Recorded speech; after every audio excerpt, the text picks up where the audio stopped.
국민 여러분 안녕하십니까? 공작간TV 그레이트게임 최수용입니다. 오늘도 저희 공작간TV 그레이트게임을 애청해 주셔서 감사를 드립니다. 전국의 대한민국의 국민 여러분, 또 해외에 계시는 동포 여러분들께 한 분 한 분께 감사의 말씀을 전해드립니다. 오늘 제가 전해드릴 말씀은 우파 국민이라는 주제를 가지고 말씀을 전해볼까 합니다. 과연 그런 이 우파 국민은 어떻게 형성이 되어 왔고, 또 이 우파 국민을 대변하는 태극기 시위는 어떠한 현상인가, 그리고 그 태극기 시위의 역사적 의미는 무엇인가에 대해서 말씀을 전해 올리고자 합니다. 단군 할아버지 이래 처음으로 1948년 대한민국이란 이름으로 민주공화국이 탄생하였습니다. 이 민주공화국의 경제적 기초는 바로 자본주의 시장 경제였고, 그 정치 체제는 자유민주주의였습니다. 대한민국은 우파 국가로 태어났던 것이죠. 그러나 불행하게도 우파 국가를 받쳐줄 만한 우파 국민이 당시에는 아직도 없었습니다. 애국, 애족의 마음은 가득하였지만 시장 경제와 자유민주주의를 제대로 이해하는 사람은 대통령 이승만 말고는 거의 없었던 참으로 안타까운 세월이었습니다. 해방 공간에서 좌우 가릴 것 없이 누구든지 민주주의를 떠들었지만 자유민주주의와 인민, 민중민주주의 간의 구별은 늘 모호하였습니다. 이런 상황에서 1946년 여론조사에서는 응답자의 70%가 경제체제로서는 사회주의가 적합하다고, 사회주의가 좋다고 답변을 하였습니다. 사회주의에 대한 지식인층의 선호도는 훨씬 더 높았을 것으로 사료됩니다. 건국 당시 1948년도 대한민국은 한마디로 모래 위에 세워졌던 나라였습니다. 그 모래를 다져서 단단한 땅으로 만드는 과정은 70여 년이 지난 현재까지도 계속되고 있는 진행 중입니다. 우파 국민이 없는 우파 국가는 1950년대에는 이승만이라는 한 사람의 카리스마에 의해서 간신히 지탱되어 왔었습니다. 이승만은 미국의 지원을 힘입어서 6.25의 위기를 극복하였지만 그의 개인적인 카리스마에 의존하는 통치 행태는 결국 독재라고 하는 또 다른 괴이한 형태를 불러올 수밖에 없었습니다. 이승만 자신은 아니었지만 그 부통령을 뽑는 그 선거에서 부정선거가 일어남으로 말미암아 이 부정선거를 계기로 하여 4.19 학생의거가 발생하였고, 이 4.19를 통해서 독재는 몰아냈다고 하지만 인구의 절대 다수가 농민이었고 우파 국민이 아직 형성되지 못한 상태에서 학생들의 때 이른 민주화 요구는 여전하게 자유민주주의의 우파와 인민, 민중민주주의 좌파 간의 구별이 모호한 가운데 정치적, 사회적 혼란만을 불러오게 되었습니다. 이런 위기를 극복한 인물이 바로 군인 박정희 소장이었습니다. 박정희는 불과 18년 사이에 기아선상에서 허덕이고 있던 가난한 대한민국, 가난한 농업국가를 어엿한 산업국가 대한민국으로 바꾸어 놓았습니다. 천지개벽과 같은 이 기적과 함께 중산층 우파 국민이 비로소 탄생하게 되었습니다. 그 이전에는 우파 국민은 존재하지조차도 않았습니다. 박정희야말로 위대한 통찰력의 소유자였다라고 말씀드릴 수 있겠습니다. 박정희는 자유민주주의를 신봉하였지만 먹고 살만한 수준의 사유재산을 가진 자유시민의 양성 없이는 자유민주주의가 불가능하다는 것을 누구보다도 잘 알고 있었습니다. 그래서 박정희는 지식인층의 고급 취향과는 안 어울리는 우리도 한번 잘 살아보세라는 통속적인 슬로건을 내걸며 100년 전 명치시대의 일본처럼 국가 주도로 기업과 기업인을 키우면서 시장을 확대하면서 경제 개발에 박차를 가했습니다. 바깥으로는 북한의 남침 위협이 가중되고 안으로는 자유시민, 즉 우파 국민이 아직 형성되지 못한 상황에서 경제와 안보 두 마리의 토끼를 동시에 잡아야 하는 형편이었고, 그렇기 때문에 정권 안정이 모든 사업의 대전제가 되었습니다. 1969년도 삼선 개헌과 1972년도 10월 유신은 정권 안정을 위해서 박정희가 내린 고뇌찬 결단이었지만 그의 애국심을 이해해주는 지식인은 거의 없었습니다.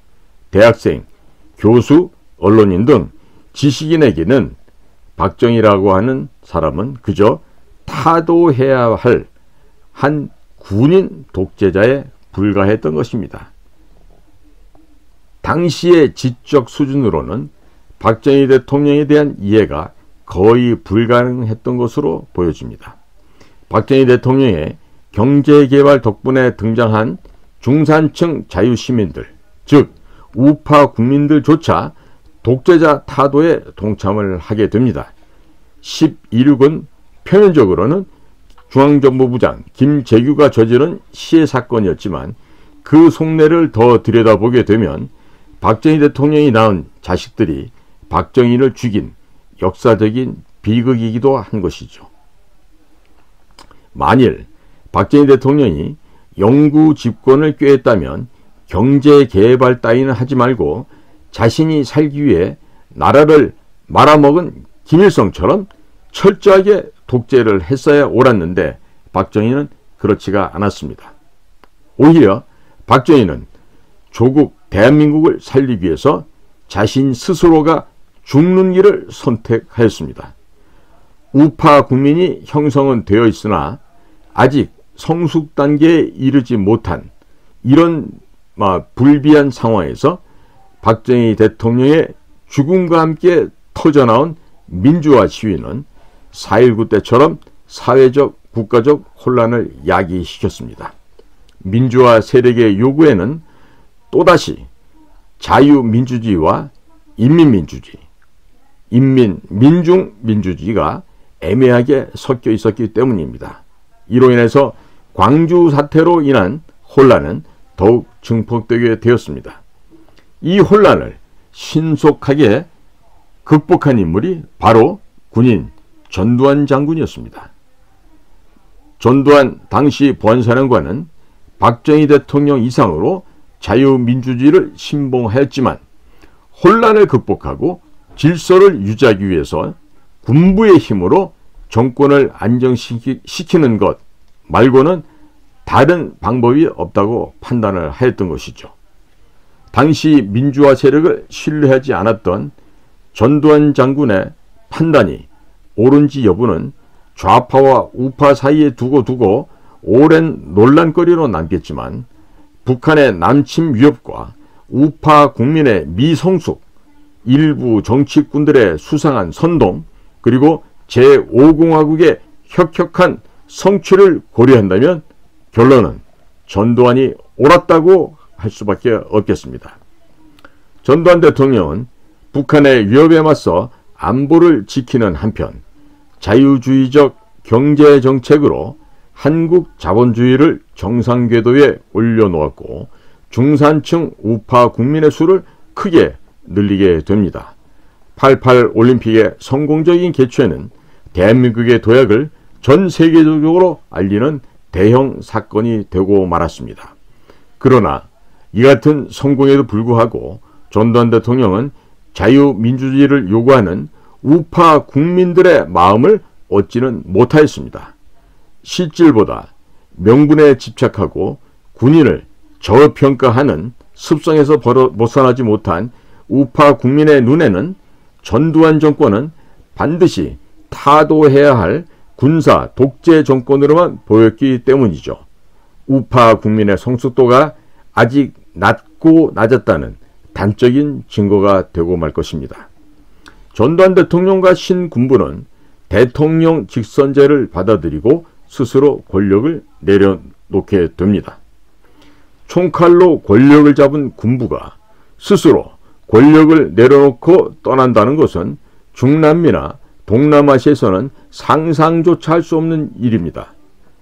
기적같이 일어난 이 현상에는 넥타이 부대를 앞세웠던 당시 민주화 세력의 공로도 있었겠지만, 그보다는 육군사관학교에서 미국식 자유민주 교육을 철저하게 받은 엘리트 장교들의 애국심과 자부심, 그리고 자제심이 더 결정적이 아니었을까 생각하게 됩니다.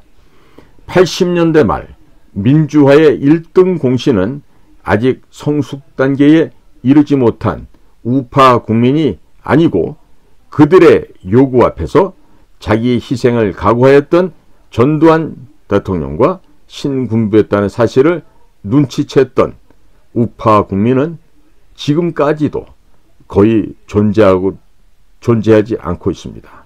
매우 안타까운 일입니다. 전두환 대통령은 2021년 사망할 때까지 민주화를 내세우는 좌파 세력들에 의해서 30년 넘게 조리돌림을 당했고, 우파 국민들은 그저 팔짱 낀 채 보고만 있었습니다. 그렇다면 전두환 대통령은 자신의 운명을 미리 알았을까요? 설령 미리 알았다 하더라도 전두환 대통령은 스스로 권력을 내려놓는 바보짓을 감행하였을 것입니다. 전두환은 육군사관학교에서 조국을 위해 죽는 것이 영광이라고 교육을 받았던 군인이었습니다. 그가 목숨을 걸고 대통령 시해 사건을 공정하게 수사하다가 대통령까지 되어야 했던 것도 사관학교 교육의 효과였다 하겠습니다. 그런데 민주화 세력에게 그러한 전두환을 속죄양으로 바친 것은 우파 국민들의 죄였지만, 다른 한편 80년대 대학가의 독버섯처럼 자라나고 있었던 주사파에 대해서 너무 관대했던 것은 전두환의 죄였다고 하겠습니다. 서울대학교 연고대에 다니는 전도 유명한 학생들이 위대한 수령 김일성 동지, 위대한 지도자 김정일 동지를 외칠 때 한국의 언론은 웃어야 할지 울어야 할지 모를 대학가의 이 회계망측한 정치 코미디에 대해서 제대로 올바른 현실 보도를 하지 않았습니다. 그래서 대학가가 온통 시뻘겋게 붉게 물들었다는 사실을 아는 국민들도 별로 없었거니와, 설령 안다 하더라도 심각하게 걱정하는 분위기가 안 되었습니다. 자, 말도 안 되는 그 주사파가 30년 뒤에 청와대를 장악하리라고는 그 당시에는 상상조차도 하지 못하였습니다. 전두환과 신군부 또한 우파 국민과 마찬가지로 순진하고 어리석었다고 해야 되겠습니다. 주사파를 탄압해도 탄압의 강도가 세지 않았고 사회로부터 격리해야 한다는 생각 따위는 하지 않았기 때문이죠. 이 점은 반드시 현재에 있어서는 수정되어야 되는 매우 중요한 부분이다 하겠습니다. 전두환과 신군부의 자진퇴장으로 권력이 마침내 민주화 세력에게 넘어가고야 말았습니다. 30년 가까이 우파 국민을 대신해서 우파 국가를 지탱하여 온 군부의 힘이 사라지자 주사파 중심의 운동권이 민주화 세력의 비호와 은폐 아래서 정계를 위시하여 각계각층으로 독버섯처럼 퍼져나가게 되었습니다. 80년대 말부터 공산권의 붕괴가 시작되었고 90년대 초에는 북쪽 동포 300만 명이 굶어 죽게 되었습니다. 그런데도 대학가의 주사파는 요지부동이었습니다. 혹시 누군가 전향을 하면 배신자로 낙인을 찍고 몰매를 가했습니다. 우파 국민 대다수가 그런 사실을 몰랐었고 알았더라 하더라도 설마 그럴 리가 있겠나 라고 하였던 것이죠. 심지어 좌파 같은 것은 없다는 물정 모르는 낙관론자들도 있었습니다. 자, 그런 사이에 우파 국가 대한민국의 좌경화가 빠르게 진행되고 있었습니다. 민주화 세력은 겉으로 자유민주주의를 표방하는 듯 하였지만 김영삼 정권에서 김대중 정권을 거쳐 노무현 정권으로 갈수록 이승만, 박정희, 전두환에 대한 비판과 조롱과 부정은 당연한 일이 되어버렸고 성장보다는 분배를 더 중시하면서 시장경제와 자유민주주의에 대한 반감을 자주 더 빈도수로 높여가면서 드러내게 되었습니다. 민족주의와는 질이 다른 민족지상주의에 따라 친북적 내지는 종북적 자세를 자주 보여주는 동시에 일본에 대한 증오심을 자꾸 자극하고 한미동맹을 흔드는 일까지 비일비재하게 발생을 하게 됩니다. 특히 노무현은 대한민국에 대해 부정적인 태도를 노골적으로 드러낸 바가 있었습니다. 심지어 태어나지 말아야 할 나라라고 했다는 소문까지 있었습니다. 자, 그러자 우파 국민들은 적화는 되었는데 통일만 되지 않았다고 소리 죽여서 수군거리곤 했었습니다. 무언가 크게 잘못되고 있음을 직감하고 위축감 내지는 공포감을 느꼈던 것입니다.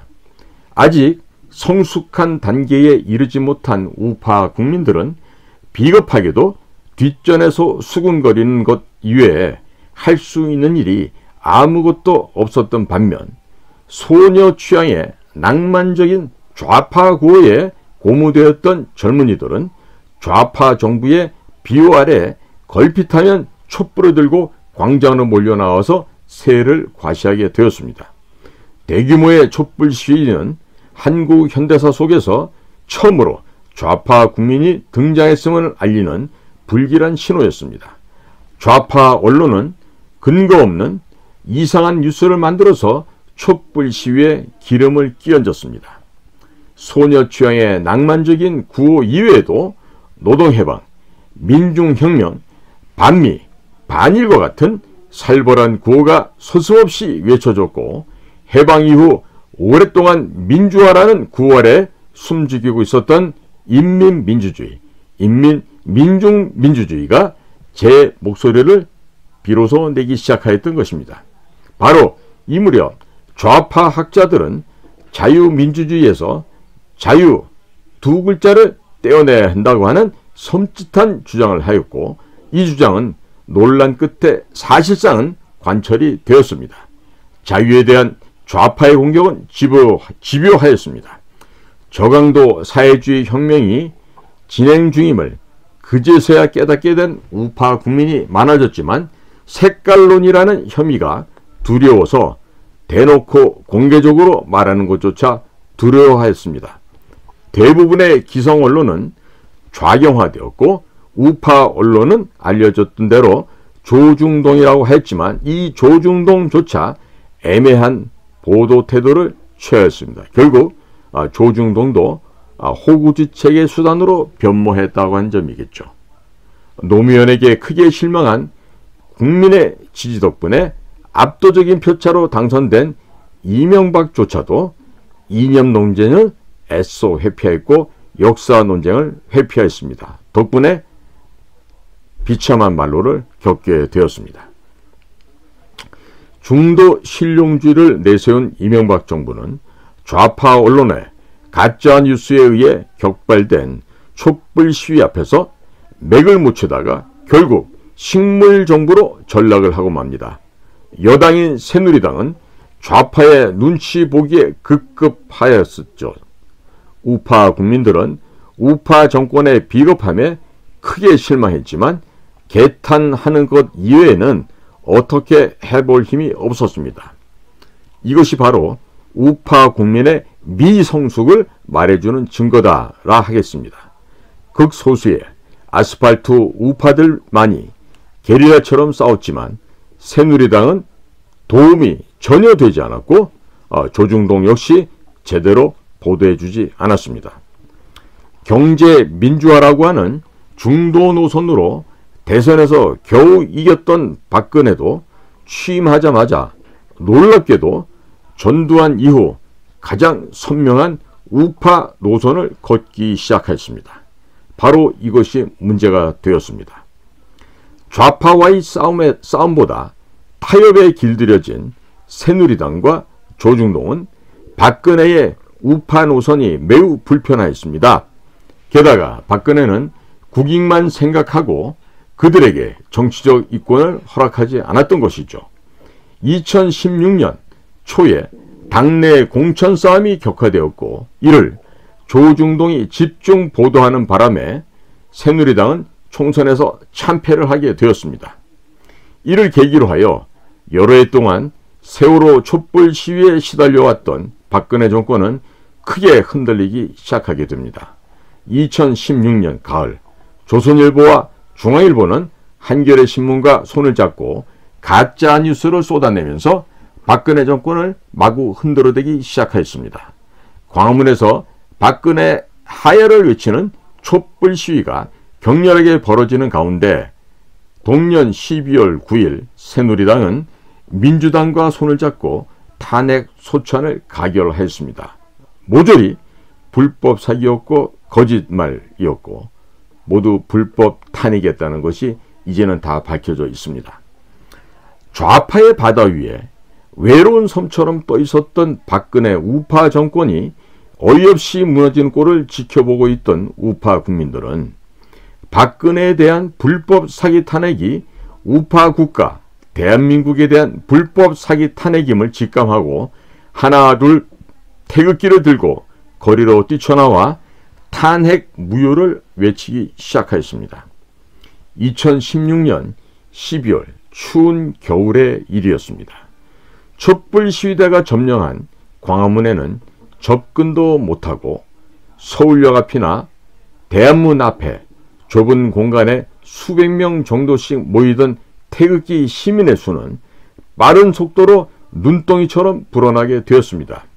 해가 바뀌고 2017년이 되자 매주 토요일마다 열리는 태극기 시위의 규모는 몇천 몇만이 아니라 몇십만을 넘길 정도가 되었습니다. 누가 시킨 것도 아닌데 매주 전국 각지에서 자비로 대절한 버스들을 타고 서울로 몰려 들어오게 되었습니다.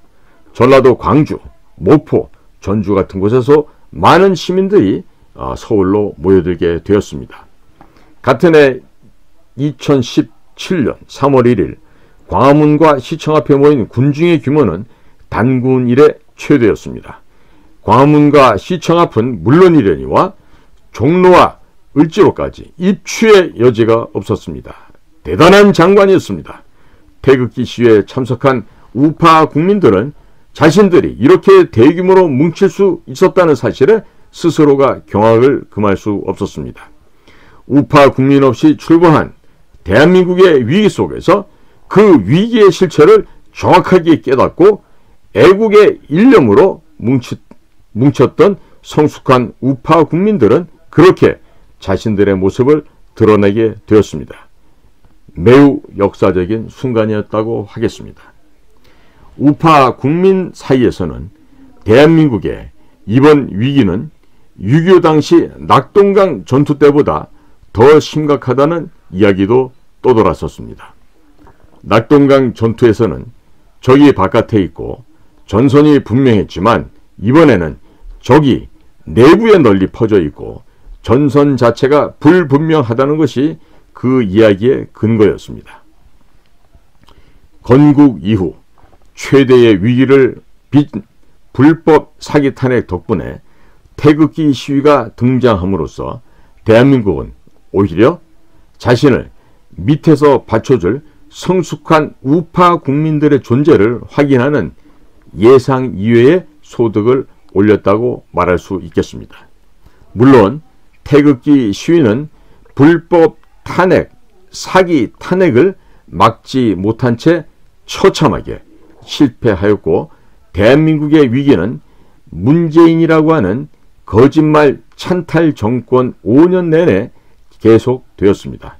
그러나 장기적으로 보면 대한민국은 최대의 위기를 거치면서 태극기 시위가 등장한 덕분에 언젠간 우파 국가와 우파 국민이 아래 위로 합을 맞출 수 있게 되었다고 말씀드릴 수 있겠습니다. 아마도 이것이 바로 태극기 시위가 갖는 최대의 역사적인 의미라 하겠습니다. 늘 그러하듯이 불운 속에서 뜻밖의 행운이 깃들어 있기도 해서 역사의 행로는 인간의 지성으로는 예측하기가 불가능한 것입니다. 태극기 시위대는 세계 최고령 시위대였습니다. 촛불 시위의 주역이 젊은이들이었던과 대조적으로 태극기 시위에 참가한 사람들은 대부분이 우리 현대사의 풍상을 몸소 겪었던 60대, 70대, 80대 늙은이들이었습니다. 눈발이 펄펄 날리는 추운 날씨에도 불구하고 아들이미는 휠체어를 타고 나온 80대 노인도 있었습니다. 길을 가던 젊은이들은 태극기와 성조기를 들고 있는 늙은이들을 힐끗힐끗 쳐다보면서 비아냥거리는 표정을 지었습니다. 우리 현대사의 풍상을 몸소 체험하면서 터득한 늙은 우파 국민의 지혜와 애국심을 젊은이들이 그렇게 함부로 조롱해도 되는 것일까요? 도대체 무슨 권리로 젊은이들이 지금처럼 풍요와 자유를 누릴 수 있게 된 것은 도대체 누구의 덕분인지 알고 있는지 묻고 싶습니다. 태극기 시위에 참가했던 어느 늙은이는 시청역의 계단을 오르면서 중얼거립니다. 나는 살 만큼 살았어. 죽어도 괜찮아. 하지만 공산국가를 자식한테 물려줄 수는 없잖아.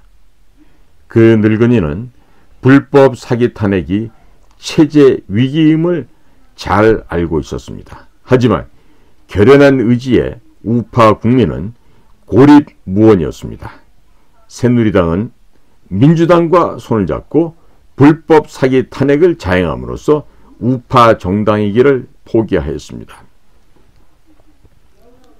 조중동은 좌파 언론과 함께 아무 죄 없는 여자 대통령을 끌어내리려고 입에 담기조차 어려운 가짜 뉴스를 만들므로써 우파 언론이기를 포기하였습니다.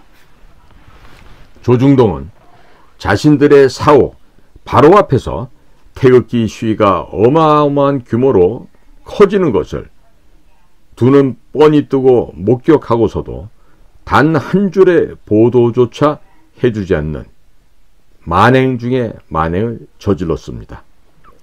2017년 2월 중순쯤 되어서야 조금씩 보도했지만 축소, 왜곡을 서슴지 않았습니다. 태극기 시위대는 조중동 사옥 앞을 지날 때마다 배신에 대한 복수를 다짐하면서 주먹을 흔들었지만 그들은 너무나도 착하고 늙고 무력하였습니다. 조중동 사옥에 돌을 던지는 사람조차 없었습니다. 매우 놀라운 비폭력 평화 시위였기 때문입니다. 우파 국민들은 자신들을 대표해주는 우파 정당도 없고 자신들을 대변해주는 우파 언론도 없이 악전고투를 벌이는 와중에 엎친 데 덮친 격으로 설상가상으로 2017년 3월 10일 헌법재판소가 박근혜 대통령의 파면을 결정함에 따라 우파 정부마저 잃어버리고 말았습니다. 그 이후 문재인 정권이 끝날 때까지 우파 국민은 자신들의 조국에서 망국의 서름을 씹으며 망명객처럼 살아가야만 했었습니다. 1948년 8월 15일 건국 당시 우파 국가는 있었는데 우파 국민이 없었던 반면 70년이 지난 2017년 불법 사기 탄핵 이후에는 우파 국민은 있는데 우파 국가가 없어져 버린 듯 하였습니다. 우파 정당, 우파 언론, 우파 정부가 다 사라져버렸기 때문이었습니다. 문재인과 주사파 일당은 불법 사기 탄핵을 틈타서 우파 정부를 하이제킹을 하고 5년 내내 좌파 국민과 우파 국민을 갈라치웠고 인민 민주주의 시계 사회 경제 정책과 반미, 반일, 친중, 친북 외교 정책을 강화하였던 것입니다. 그러나 우파 국가인 대한민국의 기본 틀을 허물지는 못했습니다. 결론적으로 사회주의 혁명은 실패하고 만 것입니다. 왜 그렇게 됐을까요? 우파 국민의 자유민주주의가 좌파 국민의 인민, 민중, 민주주의보다 힘이 더 강했기 때문이겠죠. 아니면 문재인 주사파 정권은 애당초 이 공산 사회주의 혁명에 별 관심이었고 좌파 국민이라 해봤자 실은 그다지 좌파가 아니었기 때문에 일이 되었을까요? 설령 이러한 추측이 맞는다 하더라도 우파 국민의 힘은 좌우 균형에 이르기에는 아직도 너무 요원하고 너무 약한 실정입니다. 우파가 무력하면 좌파는 역사의 악마가 되고 맙니다. 우파를 말살해버린 스탈린이나 김일성은 역사의 악마가 되었다는 것을 모두가 잘 알고 계시지 않습니까? 약하나마 늙은 우파가 있었기 때문에 문재인은 그 정도에 그쳤습니다. 악마가 되기를 원하지 않는다면 좌파는 우파를 용인할 줄도 알아야 하겠지만 좌파는 그렇지 못하였습니다. 대한민국은 처음부터 자유의 나라였습니다. 자유의 나라. 그 기본이 자유민주주의 체제였던 것입니다. 자본주의 시장 경제는 경제적 자유를 위한 것이었고 자유민주주의는 정치적 자유를 위한 것이었습니다. 윤석열 대통령은 취임사에서 자유가 평화와 번영의 원천이고 최고의 보편적 가치임을 확실하게 천명함으로써 불법 사기 탄핵 이후에 망명객처럼 살아야 했던 늙은 우파 국민의 영혼에 부응을 하게 됩니다. 자유는 대개 젊은이들의 가치인데 대한민국에서는 늙은이들의 가치가 되어버리고 말았습니다. 무슨 나라가 젊은이들보다 늙은이들이 더 진취적일 수 있습니까? 기분이 별로 않게 느껴지기도 합니다마는 그러나 윤석열 정부의 등장에도 불구하고 불안한 것은 바로 그 때문인 것입니다. 2030 젊은이들은 조금 더 진취적이고 자유의 가치에 대해서 우호적이면 좋겠습니다.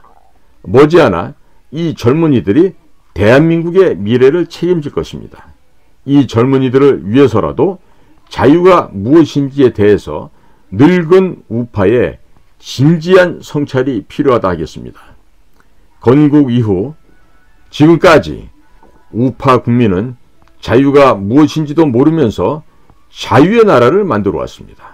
80년대 이후 40년 동안 이념 전쟁에서 좌파가 거의 일방적으로 우위를 차지했던 것은 우파 국민의 무지했기 때문이라는 것을 지적하지 않을 수가 없습니다.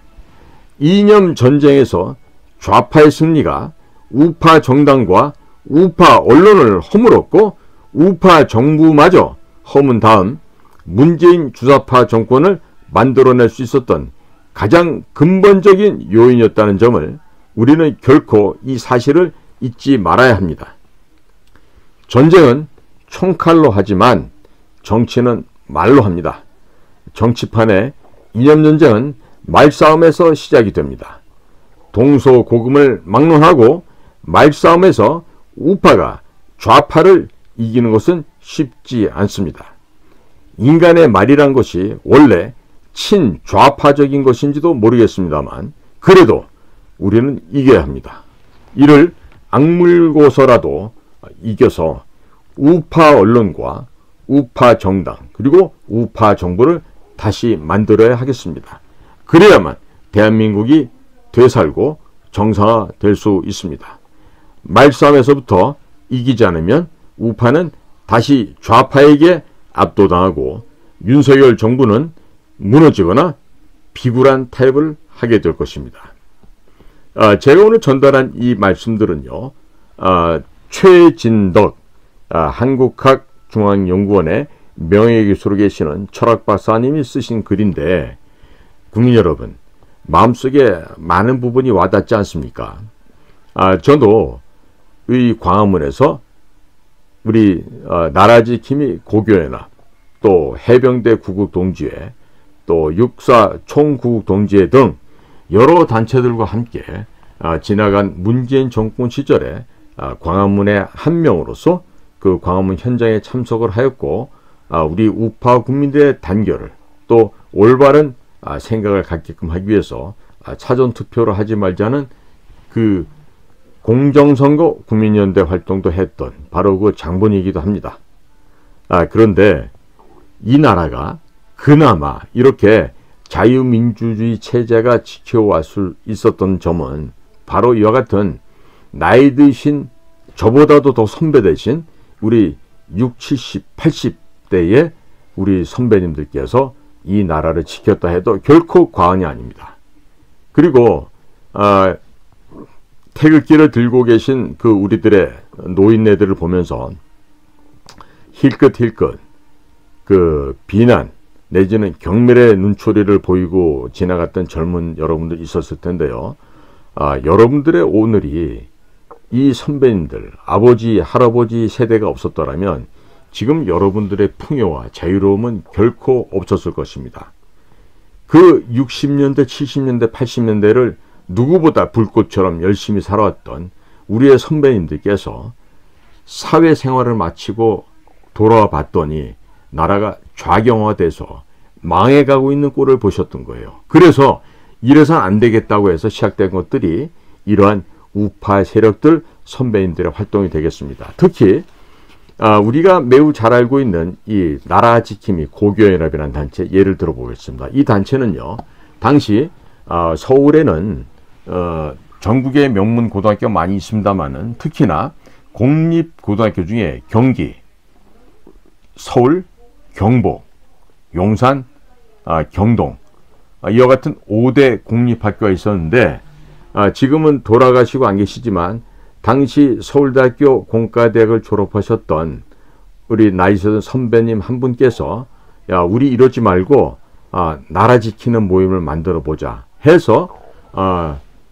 경기고등학교 그 다음에 서울대학교를 졸업하신 그런 역전의 노장들께서 최초 발단에서 만들어졌던 게 바로 이 나라지킴이 고교연합, 줄여서 우리가 고연이라고 얘기하는데, 이 고교연합 같은 단체가 만들어지면서 여기저기 이와 같은 애국단체들이 너도나도 이제 조직을 하게 됩니다. 드디어 지성인들부터 먼저 각성을 했기 때문에 이와 같이 나라지킴이 고교연합이라는 단체가 만들어질 수 있었던 것입니다. 이후 지금 그 고교연합도 나라 역사가 벌써 지금 이제 한 7년째 되고 있는데요. 우리가 이런 그 시대적인 변천사를 보면서 얼마나 많은 지성인들이 이 나라, 이 국가, 자유민주 체제를 지키기 위해서 헌신하고 노력했는지를 우리 모두가 깨달아야 할 것입니다. 특히 우리 젊은 층 여러분들, 우리 아버님 세대, 그러니까 여러분들의 아버님 내지는 할아버님 세대가 될 거예요. 그런 세대들이 지금도 열심히 이 나라를 지키기 위해서 목 놓아 외치고 있음을 여러분들께서도 인지하셔야 될 거예요. 그렇게 된다면 여러분들의 미래는 더욱더 밝고 더욱더 희망이 있을 것입니다. 그런데 이 거짓말과 가짜에 점철된 이 위선과 조작에 우리 젊은 층들이 놀아나게 된다면요, 우리도 언제 베네수엘라처럼 망해버릴지 알 수가 없습니다. 자, 이제 국민 여러분, 오늘 제가 이 대단한 석학이신데 이 한국학 연구소라는 우리가 저쪽에 청계산 쪽에 있는 연구소가 되겠는데, 여긴 굉장한 석학들이 모여서 그 연구를 하는 우리 한국학 연구소입니다. 이곳에서 이 철학을 연구하셨던 최진덕 박사님의 이야기를 제가 대신 전해드리면서 더욱더 우리가 힘을 내서 나라를 위해서 힘을 모아야 되겠다. 이런 말씀을 드리고요. 또 제가 시작하고 있는 인도태평양 전략연구원은 이 왜곡된 거짓으로 점철된 현대사 근대사 부분에 있어서 우리가 국민적인 국가적인 시민활동을 하기 위해서 이 전략연구원을 만들게 되었습니다. 많은 분들께서 우리 게시판에 들어오셔서 기탄 없이 글을 남겨주시고 누구든지 그 CMS 후원은 누구든지 할 수 있습니다. 많이 후원하려 그러지 마시고 주변에 많이 알려주셔서 월 1만원씩의 월 회원들이 되셔서 저희 인도태평양 전략연구원을 지원해 주십시오. 그럼 저희들은요 국민 여러분들을 깨우게 하고 또 계몽을 시켜서 다른 역사를 배우지 못했던 우리 젊은이들을 갖다가 일깨우고 또 더욱더 그런 사상 무장을 통해서 우리가 역사전쟁, 문화전쟁, 사상전쟁에서 승리함으로써 국가의 정상화를 하루속히 앞당기는데 저희도 참여하고자 합니다. 저 혼자서 불가능합니다. 현재 많은 분들이 돕고 있지만은 보다 더 많은 분들이 게시판에 여러분들의 의견과 사상을 표현해 주십시오. 그리고 여러분들이 사이버상에서 여러분들이 사이버 흑색 전사가 되어서 이 나라를 지키는 방패, 이 나라의 수호자가 되어주시기를 부탁을 드립니다. 지금 사실 이런 것이 우리 국가정보기관의 심리전 분야의 업무이기도 합니다. 하지만 현재로서는 우리 국가정보기관이라고 하는 것이 어디에 있는지도 모르겠고 무엇을 하고 있는지도 모르겠습니다. 너무나 훌륭하신 분이 그곳에 원장으로 가셔가지고 지휘를 하고 있었는지 뭐 보이지가 않습니다. 결과도 없고 나타나는 것도 없습니다. 그러니까 이제는 우리 시민들이 나서서 우리가 먼저 움직여야 할 거다 이런 생각을 하게 되었습니다. 특히나 제 주변에는 놀라운 역량을 갖고 계신 우리 전직 비밀 공작 요원들이 있습니다.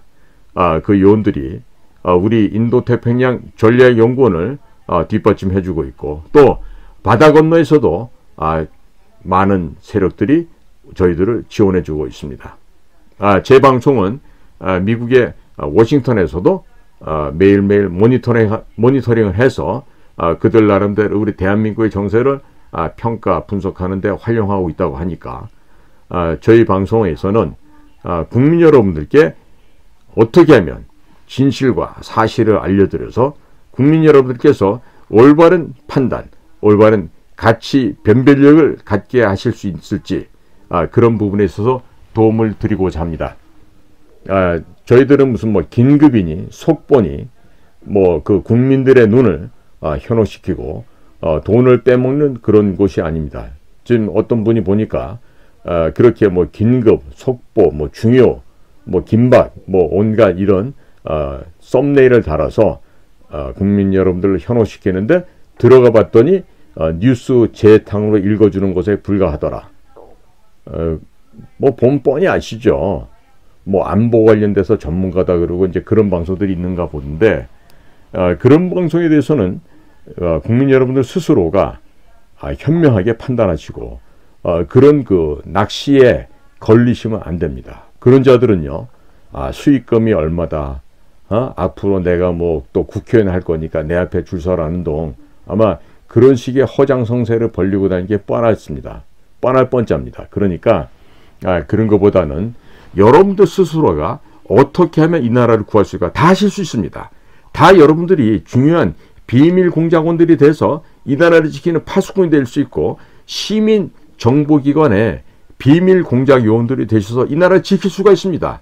이 사이버를 지켜주십시오. 이제는요 사람들이 나가서 직접 격투도 벌리고 하는 휴민트 공작도 필요하지만 이제는 사이버상에서 우리가 승리를 해야만 승리를 할 수가 있습니다.